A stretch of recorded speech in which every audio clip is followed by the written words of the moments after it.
नमस्कार, इस वक्त के बुलेटिन में आप सभी का स्वागत है। मैं हूं आपके साथ रहनमा। चलिए आज की अहम खबरों पर नजर डालते हैं।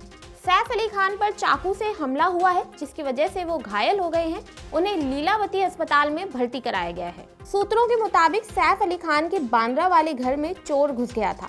इस दौरान एक चोर ने सैफ पर हमला कर दिया, जिसमें वह घायल हो गए हैं। उन्हें इलाज के लिए अस्पताल में भर्ती कराया गया है। जानकारी के मुताबिक ये घटना करीब सुबह 3 बजे की है। एक चोर सैफ के घर में घुस गया था। इसी दौरान कुछ नौकर नींद से उठे, उन्होंने शोर मचाया। सैफ अली खान की भी नींद टूटी, वे बाहर आ गए और उन्होंने चोर को पकड़ने की कोशिश की। इसी दौरान चोर ने सैफ पर चाकू से हमला कर दिया और वो घायल हो गए। घर के नौकर और कुछ सदस्य सैफ को अस्पताल लेकर गए, उन्हें भर्ती कराया गया। राहत की बात यह है कि सैफ का जख्म गंभीर नहीं है। वहीं सैफ की पत्नी और एक्ट्रेस करीना कपूर और उनके बच्चे सुरक्षित हैं। परिवार ने फिलहाल इस घटना पर कोई आधिकारिक बयान जारी नहीं किया है। वहीं घटना के बाद चोर फरार है। मुंबई पुलिस और क्राइम ब्रांच की टीम उसे पकड़ने में जुट गई है। घर के आसपास लगी सीसीटीवी फुटेज की जांच की जा रही है। दिल्ली एनसीआर में बारिश होने की वजह से ठंड और ज्यादा बढ़ गई है, जिसकी वजह से लोगों को दिक्कतों का सामना करना पड़ रहा है।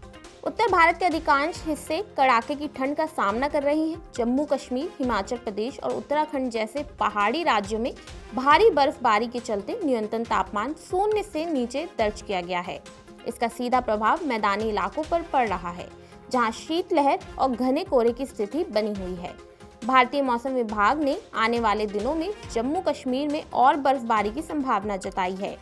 पश्चिमी विक्षोभ के प्रभाव से राजस्थान, उत्तर प्रदेश और मध्य प्रदेश सहित कई मैदानी राज्यों में हल्की बारिश और ओलावृष्टि की संभावना है। वहीं दिल्ली और नोएडा में आज हल्की बारिश हुई, जिससे ठंड में और इजाफा हुआ है। आईएमडी ने दिल्ली के लिए ऑरेंज अलर्ट जारी करते हुए बताया है कि कोहरे की वजह से विजिबिलिटी घटकर 200 मीटर तक पहुंच गई है। दिल्ली में न्यूनतम तापमान 6 डिग्री सेल्सियस दर्ज किया गया, जो सामान्य से कम है। बारिश के साथ साथ इंदिरा गांधी इंटरनेशनल एयरपोर्ट पर फ्लाइट्स में देरी और रेलगाड़ियों का संचालन बाधित हुआ है। गुरुग्राम, फरीदाबाद और ग्रेटर नोएडा में भी भारी कोहरा और ठंड का प्रकोप देखा गया है। बात करें उत्तर प्रदेश की, तो उत्तर प्रदेश के कई जिलों में भीषण ठंड और कोहरे का असर जारी है। कानपुर, लखनऊ और प्रयागराज जैसे शहरों में सुबह और शाम के समय कोहरा छाया रहा।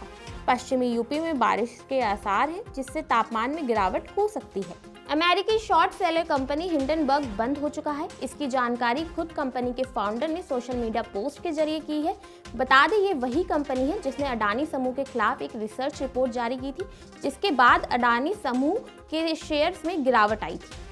हिंडनबर्ग के फाउंडर नेट एंडरसन ने अपने बयान में कहा है, मैंने पिछले साल के अंत से परिवार, दोस्तों और हमारी टीम के साथ साझा किया था कि मैंने हिंडनबर्ग रिसर्च को भंग करने का निर्णय लिया है।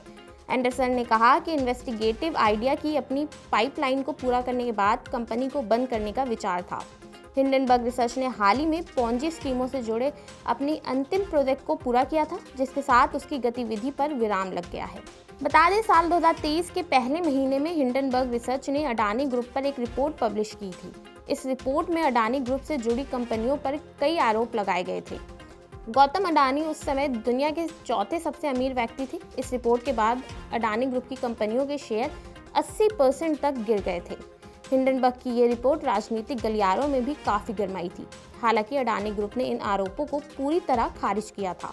बाद में सेबी की जांच में कुछ नहीं सामने आया। जब आरोपों में सच्चाई नहीं निकली, तो अडानी ग्रुप की कंपनियों के शेयर फिर से ऊपर आ गए। गौतम अडानी ने कहा था कि हिंडनबर्ग की रिपोर्ट न सिर्फ ग्रुप को अस्थिर करने के लिए आई, बल्कि भारत को राजनीतिक रूप से बदनाम करने के लिए भी लाई गई है। अमेरिका के राष्ट्रपति के तौर पर जो बाइडेन ने देश को आखिरी बार संबोधित किया। उन्होंने अपने फेयरवेल स्पीच में अमेरिका के सुपर रिच क्लास पर निशाना साधा है। उन्होंने कहा कि अमेरिकी समाज में दौलतमंदों का बोलबाला बढ़ रहा है, जो खतरनाक रूप ले रहा है। बाइडेन ने कहा कि मैं देश को कुछ खतरों से आगाह करना चाहता हूं, जो बड़ा खतरा बन सकते हैं। आज ताकत मुट्ठी भर लोगों के हाथों में सिमट कर रह गई है। मुट्ठी भर दौलतमंद लोगों के हाथों में शक्ति का केंद्रीकरण खतरनाक है, जिससे देश के लोकतंत्र को खतरा बना हुआ है। इससे लोगों के बुनियादी अधिकारों को भी खतरा है, क्योंकि इससे आगे बढ़ने के लिए सभी को मिलने वाले निष्पक्ष मौके खत्म हो जाएंगे। उन्होंने कहा कि देश को इनके चंगुल से बाहर निकालना होगा। अमेरिका होने का मतलब यही है कि सभी को निष्पक्ष मौका मिले लेकिन आप मेहनत करना नहीं छोड़ना, क्योंकि आपकी मेहनत और आपकी प्रतिभा ही आपको आगे ले जा सकती है। जो बाइडेन का ये आखिरी संबोधन अमेरिका के सामने मौजूद चुनौतियों पर केंद्रित था। उन्होंने दौलतमंदों के बढ़ते वर्चस्व, गलत सूचनाओं और लोकतंत्र के प्रति सम्मान जैसे मुद्दों को उठाते हुए देश को इन खतरों से आगाह किया। दिल्ली में कोहरे की वजह से ट्रेनों और गाड़ियों की रफ्तार पर ब्रेक लग गया है। दिल्ली में आने वाली 29 ट्रेनें देरी से चल रही हैं।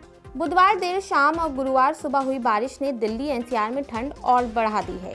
दिल्ली सरकार ने बढ़ते वायु प्रदूषण के चलते बुधवार शाम को ग्रैप 3 और ग्रैप 4 लागू किया था, लेकिन बारिश के कारण आबो हवा में हल्का सुधार हुआ है। 200 के करीब AQI पहुंच गया है। कल ये 400 के पार था। दिल्ली में कल यानी बुधवार को 300 से ज़्यादा उड़ानें देरी से चली। कईयों का रूट डाइवर्ट किया गया। विजिबिलिटी कम होने के चलते कुछ विमानों को कुछ समय के लिए उड़ान भरने से रोक भी दिया गया। दिल्ली में Indira Gandhi international airport daily 1300 उड़ानों का संचालन करता है। तो ये थी आज की अहम खबरें, जिन पर हमारी दिन भर नजर बनी रहेगी।